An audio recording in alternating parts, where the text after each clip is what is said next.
In custody, the multi-county search for this woman, who police called armed and dangerous, came to a peaceful end in northern Michigan. But the investigation into the crime she's accused of committing is far from over.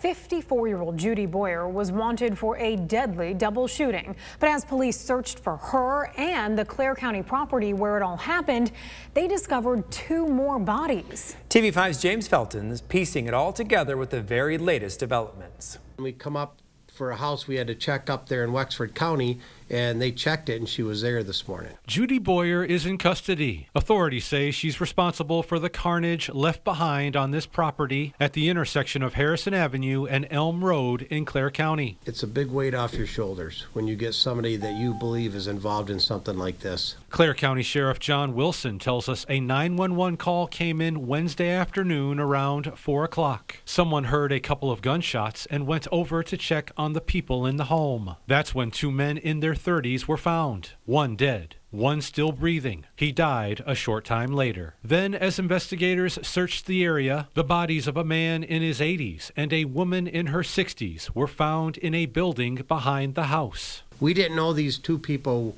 weren't home. We thought that they may be with our suspect wherever she was at. At this hour, a motive for the crime is unclear. The suspect doesn't have any criminal background with us, so we don't know why. Wilson says the investigation continues, telling us criminal charges may not be filed against Boyer until Monday. That's because the sheriff's office is working to put together an affidavit to give probable cause for the prosecutor to issue warrants on Boyer. That process is ongoing. In the meantime, Wilson's thoughts are with all those mourning the sudden loss of 4 people, along with members of law enforcement who worked well into the early morning hours to process the scene. It touches us. It's hard for us to handle something, let alone 1 body, let alone 4. And, this is something these officers will never forget, what they had to deal with and what they've seen there. Reporting in Clare County, James Felton, WNEM, TV5.